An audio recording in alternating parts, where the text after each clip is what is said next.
Ok, continuando con los conceptos fundamentales de la teoría del desarrollo cognitivo de Piaget, tenemos una parte muy importante que son los esquemas. Piaget consideraba que los esquemas eran como todas las acciones mentales o incluso físicas, ¿verdad? Que se involucraban durante todo el proceso de conocimiento y de comprensión de todo lo que sucedía alrededor de los niños. Por eso es que él dividió las etapas en edades tempranas y ya después de los 11 años en adelante. Según este señor Jean Piaget, un esquema incluye tanto una categoría de conocimiento como el proceso o la forma en que se obtiene ese conocimiento. ¿Cómo lo podemos decir de una forma ejemplificada que podamos entender? Por ejemplo, que un niño tenía contacto por primera vez con un perro. Resulta que ese perro tenía una cara de psicópata. El perro era blanco, era pequeño y muerde al niño. Entonces, como es ese primer contacto que el niño tiene con el perro, ya él crea ese esquema de información acerca de ese animal. Ya él considera que todos los perros lo van a morder, que todos los perros tienen que ser blancos, que tienen que tener 4 patas y que tienen que ser pequeños, porque es la información que él tiene. Entonces, ¿qué pasa si más adelante el niño se encuentra con otro perro completamente diferente? Ahí es donde ya entran las otras partes de la investigación de Piaget, en donde se involucra lo que es la asimilación con la acomodación, pero ya vamos a ir determinando cada una de ellas y explicando en qué consisten. Por ejemplo, en el proceso de asimilación es cuando se incorpora una nueva información a nuestros esquemas que ya existen. Por ejemplo, sabíamos, o más bien el niño sabía que el perro tenía cara de psicópata, que lo mordió y ahora él piensa que todos los perros lo van a morder. Pero resulta que él se encuentra con otro perro y este perro ya tiene unos ojitos más bonitos, ¿verdad? Celestes, casi como los míos. Resulta que el perro es súper cariñoso porque parece el perro del papel higiénico Scott, ¿verdad? Entonces ya el niño tiene que relacionar la información que tenía antes con la información nueva.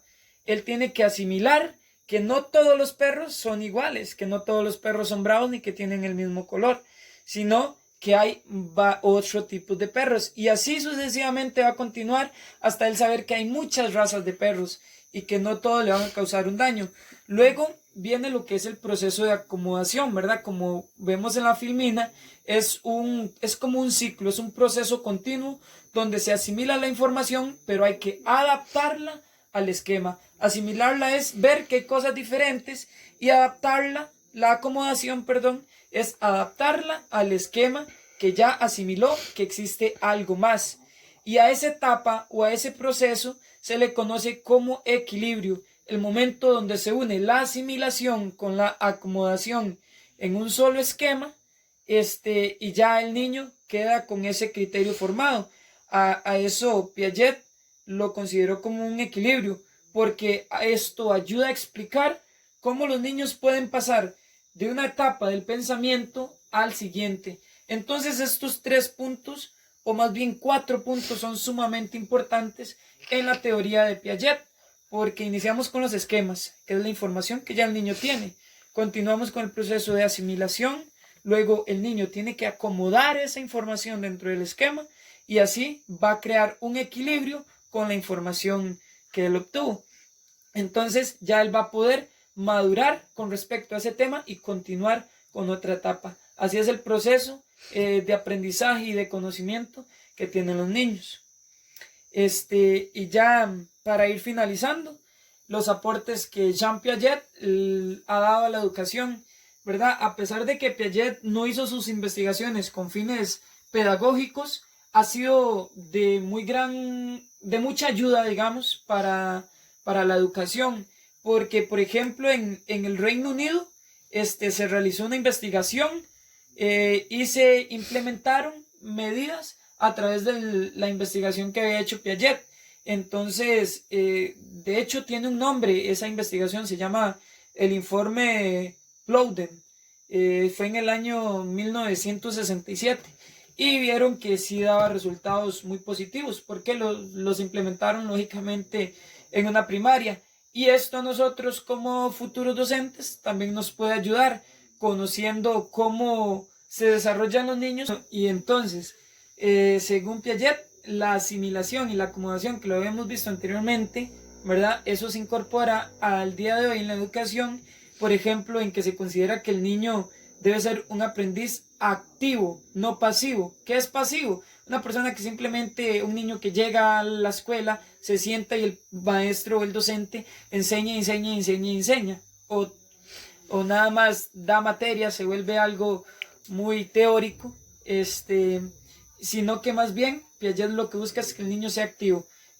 Por ejemplo, que un docente no le diga cómo se resuelve un problema o una situación en la vida, sino que el niño por él mismo vaya aprendiendo a resolver situaciones en la vida.